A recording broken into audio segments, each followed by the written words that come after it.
You need to leave. This cabin belongs to me." That was the first thing she ever said to me, not hello, not welcome. Just a claim on property I'd legally purchased 6 hours earlier. I stood there with the deed in my hand, the keys in my pocket, and a woman I'd never met telling me I was trespassing on my own land. Her name was Diane Prescott. She'd been HOA president for 18 years, and she had no idea that the documents she'd forged to steal this cabin were about to destroy everything she'd built. Before the next part begins, let me know where you're watching from. Drop a comment below if you want to follow stories like this. Hit subscribe. But let me take you back to the beginning. 3 years ago, I lost my wife Elena to cancer. We'd been married for 15 years, and when she died, the world stopped making sense. I threw myself into work. I'm a furniture restorer and carpenter by trade, but the house we'd shared in Asheville had become unbearable. So when I found a listing for a century-old cabin in Ashe County, tucked into the Blue Ridge Mountains near Pinewood Ridge, something clicked. The photos showed decades of neglect, roof sagging, windows broken, porch collapsing, but beneath the damage I recognized solid oak framing from the 1920s, hand-cut joinery that modern builders couldn't replicate. This was a project I could lose myself in. The purchase went through an estate sale. The previous owners, the Hendersons, had held the property since 1924. Both had passed away years ago with no children, and the estate had languished in probate until a distant relative finally authorized the sale. I paid cash everything Elena and I had saved, plus the life insurance. The title company confirmed the deed was clean. By noon on that Thursday in late September, I was standing in front of my new home, breathing mountain air that smelled like pine and wet earth. For the first time in 3 years, I felt something other than grief. Then, the white SUV pulled up, and Diane Prescott stepped out. She was in her early 60s, with blonde hair styled stiff, wearing a blazer too formal for a mountain road. She didn't introduce herself or ask who I was. She simply walked toward me, stopped at the edge of my property line, and delivered that sentence like a verdict. I held up the deed and explained I'd just bought this property legally.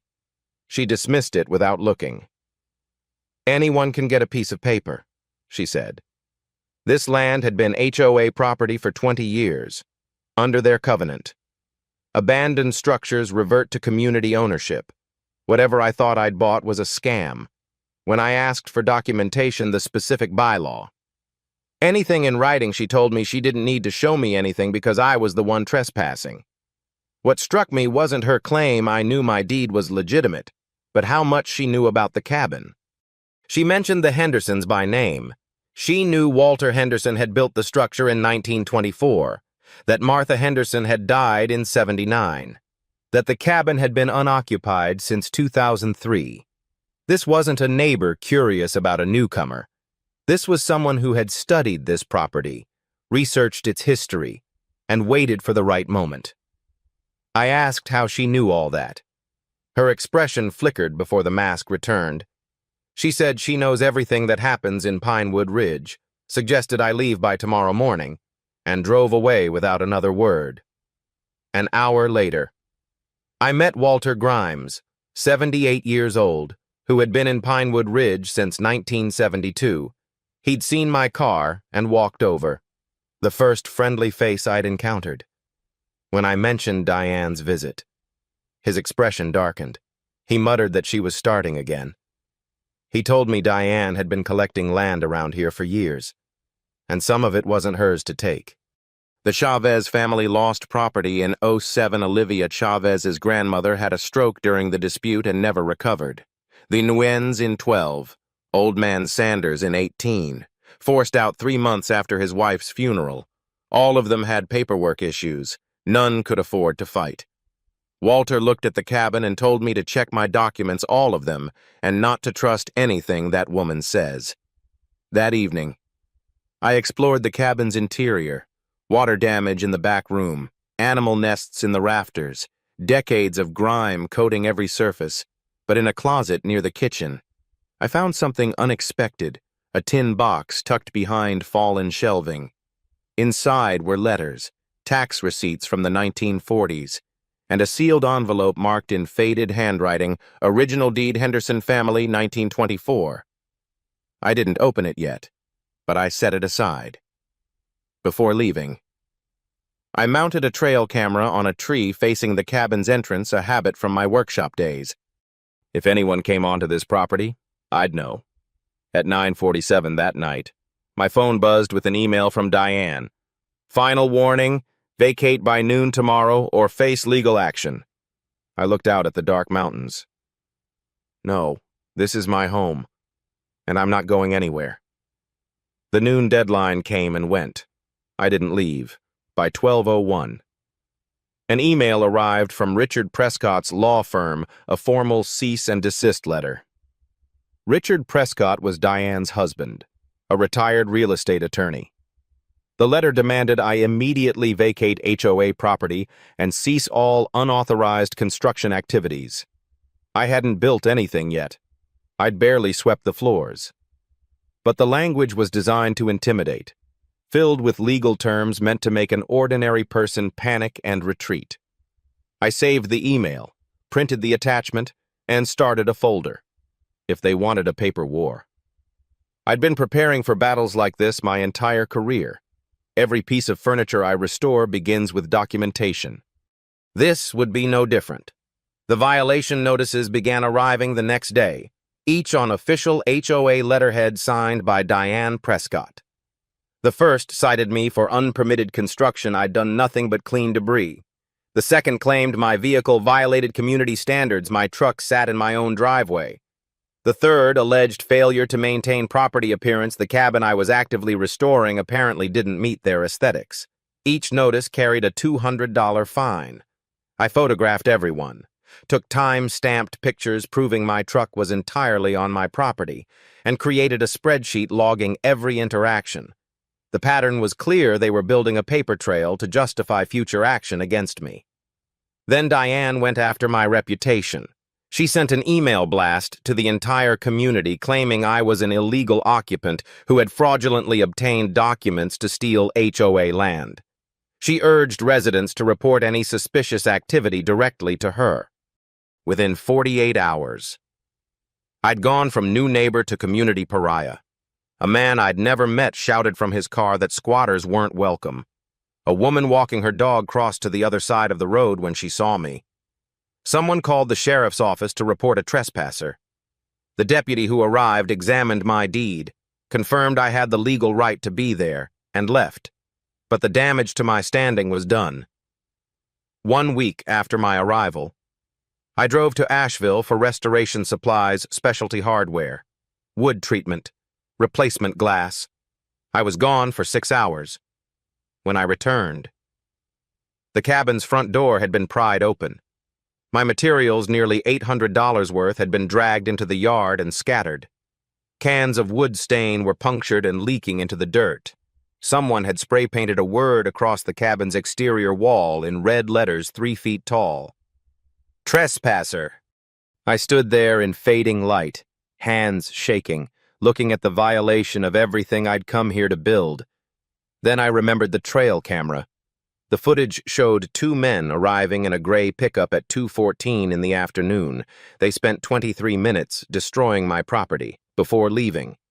One made a phone call. Wind noise obscured most of it, but I caught fragments. Done, and what sounded like Prescott.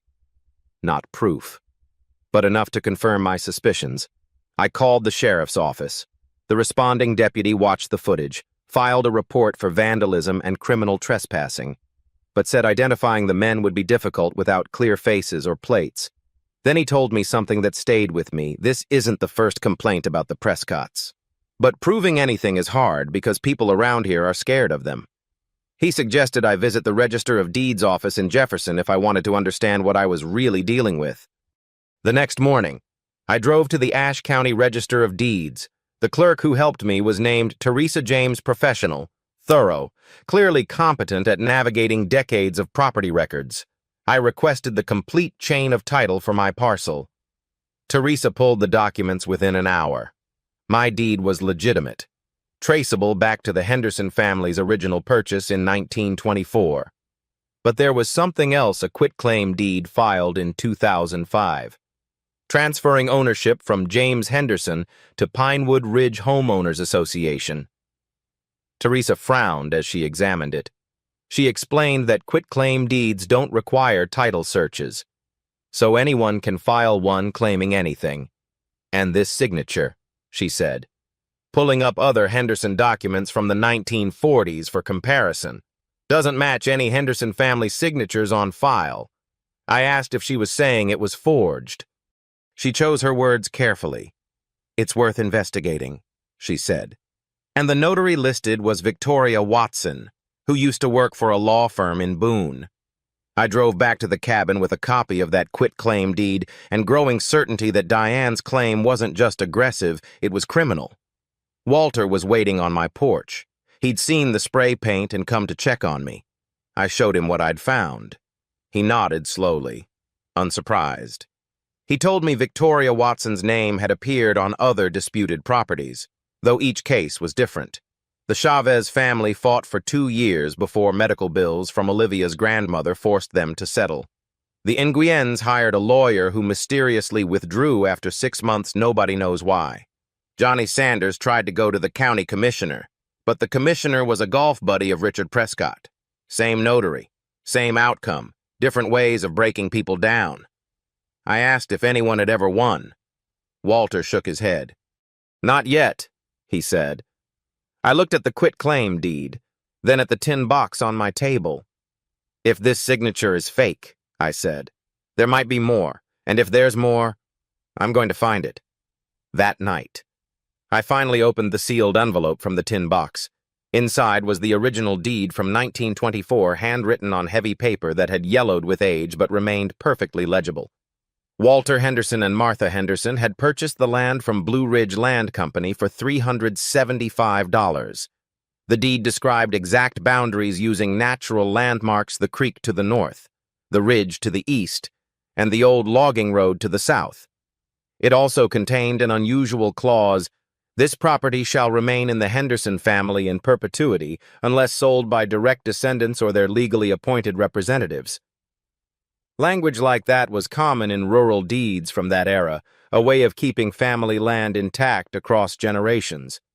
Whether it would hold up in a modern courtroom was uncertain. But one thing was clear: there was no mention of any homeowners association. The HOA wouldn't exist for another 61 years. The quitclaim deed from 2005 listed James Henderson as the grantor, supposedly a direct descendant exercising his right to transfer the property. I needed to know if James Henderson was real and whether he'd actually signed anything. The next morning, I drove to the Ashe County Library and spent 4 hours in their genealogy section. Census records confirmed James Henderson existed. He was Martha Henderson's nephew, born in 1931 in Wilkes County. Obituary archives told me the rest. James Henderson had died on March 15, 2002, in a nursing home in Winston-Salem. He was survived by no children. The quitclaim deed transferring my cabin to the HOA was dated November 3rd, 2005, 3 years and 7 months after James Henderson stopped breathing. A dead man had signed a legal document. That wasn't a clerical error. That was forgery. I brought everything to Teresa James at the Register of Deeds. She examined the death certificate, compared it to the quitclaim deed date, and her professional composure cracked just slightly. She told me that filing a forged deed is a Class H felony in North Carolina, punishable by up to 25 months in prison. She also confirmed what I'd suspected: Victoria Watson, the notary who certified James Henderson's impossible signature, had worked as a paralegal for Richard Prescott's firm from 1998 to 2012. The connection between the Prescotts and the fraudulent document was no longer circumstantial. It was a direct line. I needed professional help to build a case that would hold up in court. Through a referral from my insurance agent, I found Evelyn Shaw, a forensic document examiner and real estate litigation attorney based in Asheville. Her retainer wasn't cheap. But I'd rather spend money fighting than lose everything by doing nothing. Evelyn requested records for the 3 properties Walter had mentioned. What she found was damning. The Chavez property, taken in 2007, had a quitclaim deed signed by Maria Chavez, who had died of heart failure in 2004. The Nguyen property, taken in 2012, had a quitclaim deed with a signature that didn't match any Nguyen family member in county records. The Sanders property, taken in 2018, was notarized by Victoria Watson using the same format as my fraudulent deed. 3 families, 3 different years, 1 identical playbook. Evelyn laid it out for me in her office. "This is systematic," she said. "The Prescotts have been filing fraudulent quitclaim deeds for at least 15 years, targeting properties they considered abandoned or disputed. The HOA acquires the land on paper, then either holds it or sells it. She was still digging into the financial records where the money actually went, but the pattern of theft was already undeniable. They weren't just claiming land that wasn't theirs. They were building an empire on forged signatures and dead people's names." I contacted Olivia Chavez first. She was hesitant. Her family had spent 2 years fighting before her grandmother's medical bills forced them to walk away. But when I explained what I'd found, that her grandmother's supposed signature had been forged years after the woman's death, her hesitation turned to cold fury. She agreed to join a coordinated complaint. Johnny Sanders was easier. He'd always believed something was wrong, but never had the resources to prove it. When I showed him Victoria Watson's name on his paperwork, he said he'd testify anywhere, anytime. Walter Grimes, after 18 years of watching in silence, finally agreed to provide a written statement documenting everything he'd witnessed. Evelyn prepared a comprehensive legal package criminal referral to the Ashe County District Attorney for forgery, fraud, and theft by deception, a complaint to the North Carolina Real Estate Commission against Richard Prescott's license, and a civil quiet title action to establish my ownership. We could file everything quietly and let the system work, she told me. But there was another option. The annual HOA meeting was scheduled for the following Saturday. Over 150 residents would attend. If I presented the evidence publicly, Diane would have to respond in front of everyone she'd spent 18 years controlling. "People like her can't resist defending themselves," Evelyn said. "And when they do, they usually say too much." I looked at the stack of documents: original deeds, death certificates, forged signatures, witness statements. Diane Prescott had been stealing from this community for nearly 2 decades. It was time they knew the truth. I picked up the phone to call Olivia. "Let's finish this together." The annual HOA meeting was held at the Pinewood Ridge Community Center on the first Saturday of November. I arrived early and counted heads as residents filed in by 7 o'clock. Over 160 people had taken seats in the folding chairs arranged across the linoleum floor. More than any meeting in the past decade, Walter told me. Word had spread that something was happening with the cabin situation, and curiosity had overcome the usual apathy. I'd also made a call to Jenny Marsh, a reporter from the Ashe County Times who covered local government. She sat in the back row with a notebook open. Diane Prescott took her seat at the board table, flanked by Richard and 3 other members. She looked confident, even pleased by the turnout. She had no idea what was coming.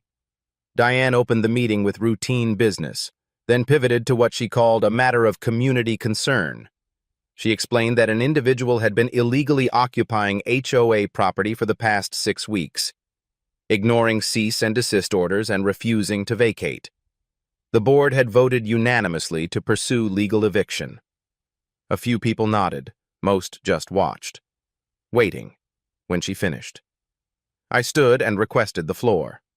Diane's eyes narrowed, but Richard leaned over and whispered something. They had to follow their own bylaws in front of this many witnesses. She smiled thinly and told me I had 5 minutes. I walked to the front carrying a laptop and a box of documents. I connected to the projector and turned to face the crowd. I told them I wasn't a squatter. I was a homeowner. And tonight I was going to show them exactly what their HOA president had been doing. The first image was the original Henderson deed from 1924, handwritten.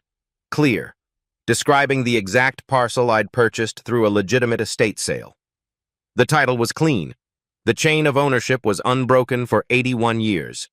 There was no HOA claim to my property because my property predated the HOA by 6 decades. The crowd shifted slightly, a few exchanged glances, but most remained still, uncertain where this was going. Then I showed them the quitclaim deed from 2005, the document Diane claimed gave the HOA ownership. I pointed to the signature line, James Henderson. Then I showed them James Henderson's death certificate, died March 15th, 2002. The room went completely silent for a long moment. "A dead man signed this document," I said. "That's not a mistake. That's a felony." Someone in the third row whispered something to their neighbor. The whisper spread outward like ripples. I watched Diane's face tighten, her fingers gripping the edge of the table. I continued with the pattern. The Chavez property, taken in 2007 with a forged signature from a woman who died in 2004. The Sanders property in 2018, notarized by Victoria Watson. Olivia Chavez stood up in the middle of the room. She said they took her grandmother's land with a signature her grandmother couldn't have written because she'd been dead for 3 years. Her voice cracked, and the whispers in the crowd became murmurs. Johnny Sanders rose next with the same story. Victoria Watson's name was on his paperwork, too. The murmurs grew louder, angrier. People were leaning forward now, faces hardening. Then I showed them the financial records. Since 2008, the HOA had sold 3 parcels acquired through these quitclaims. Total proceeds over $1.2 million. The money went into the reserve fund, controlled exclusively by Diane and Richard. I displayed the expenditures, conference trips to coastal resorts billed as board meetings. Administrative fees paid directly to Diane totaling $68,000, and legal consulting fees paid to Richard's firm for work never itemized. The murmurs exploded into shouts. People were on their feet, pointing at the board table, demanding answers. One man yelled that he'd been fined $300 for a fence violation while Diane vacationed on his property. Diane stood abruptly, her chair scraping against the floor. She called it defamation and lies, said I was twisting documents to cover my own fraud. Her voice rose as she insisted she had saved this community, that without her leadership, Pinewood Ridge would be nothing. Those families didn't care about their land. She shouted. They abandoned it. I made something of it. Richard grabbed her arm, hissing at her to stop, but she pulled away. I protected this community for 18 years, she screamed. Everything I did was for Pinewood Ridge. The shouting stopped. 160 people stared at her in the silence that follows a confession no one expected to hear. Walter Grimes stood slowly. He said he'd watched this woman bully families out of their land for 18 years. And tonight, it ends. Someone called for a vote to remove the entire board. Seconded, thirded. The motion passed by an overwhelming majority.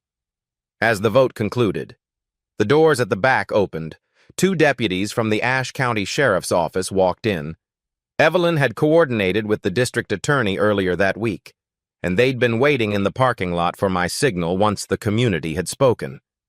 They approached the board table and informed Diane and Richard that they were under arrest for forgery, fraud, and theft by deception. Diane screamed as they handcuffed her. Richard tried to invoke his credentials, but the deputies weren't interested. They led them out past neighbors who watched in silence. Not one person stood to defend them. Jenny Marsh was already calling in the story. I stood at the front, looking at the community that had finally seen the truth. It's not my story, I told her afterward. It's theirs. I just had the evidence to tell it. The trial concluded 8 months later in an Ashe County courtroom. Diane Prescott sat at the defense table in a gray blazer, her hair less perfectly styled than I remembered, her confidence visibly diminished. The evidence had been overwhelming forged deeds, death certificates proving impossible signatures, financial records showing systematic theft, and testimony from 3 families who'd lost everything to her schemes. Her attorney argued for leniency, citing her years of community service. The judge wasn't persuaded. Diane received 7 years 4 to be served in state prison. 3 suspended plus $850,000 in restitution and forfeiture of personal assets acquired through fraud. Richard received 5 years with 3 to serve, was permanently disbarred from practicing law in North Carolina, and ordered to pay $400,000 in restitution. Victoria Watson, the notary who'd certified signatures from dead people, received 2 years probation, had her notary license permanently revoked, and was fined $50,000 when the verdicts were read. Diane stared straight ahead, expressionless. Richard buried his face in his hands. The aftermath brought something I hadn't expected: restoration for the families who'd suffered longest. The Chavez property was returned to Olivia through a court-ordered title correction. Johnny Sanders received his father's land back, along with compensation for 18 years of lost use. The Nguyen's, who finally settled in California, joined a civil settlement that returned their property and provided damages. The HOA Reserve Fund was audited, frozen, and redistributed to homeowners who'd been paying dues into a system designed to rob them. Walter Grimes was elected interim president. New bylaws were drafted with term limits, mandatory financial audits, and supermajority requirements for any action affecting private property. The organization that had been weaponized against the community was rebuilt to serve it. I finished restoring the cabin the following spring. New roof with period-appropriate tin I'd sourced from a salvage yard in Virginia. Original windows repaired with wavy glass that matched what the Hendersons had installed a century ago. The porch was rebuilt using reclaimed chestnut I'd found in a demolished barn outside Boone. Inside, I'd discovered furniture in the attic: a rocking chair, a small table, a wooden chest, all Henderson pieces that had been forgotten for decades. I restored each one and placed them back where they belonged. In the front room, I created a small display photographs of Walter and Martha Henderson from the tin box, the original 1924 deed in a simple frame, and a brief history of the property I'd typed and mounted on the wall. This cabin had stood for 100 years. It deserved to be remembered. The community I'd had to fight to enter slowly became something else: neighbors, then friends. Olivia Chavez stopped by one afternoon with a pie her mother had baked, the first dessert the family had made since her grandmother's death. Johnny Sanders helped me install a new mailbox at the road, and we spent an hour afterward just talking on the porch. Walter became a regular visitor, sharing stories about Pinewood Ridge's real history, the families who'd built it, the changes he'd witnessed, the quiet dignity of mountain people who just wanted to be left alone. I thought about Elena often during those months. She would have loved this place: the light through the trees in the morning, the silence broken only by birdsong, the sense of belonging to something older than yourself. On a warm evening in late May, I sat on the restored porch with a cup of coffee, watching the sun drop behind the ridge. The cabin stood solid behind me, beautiful in a way that only comes from survival.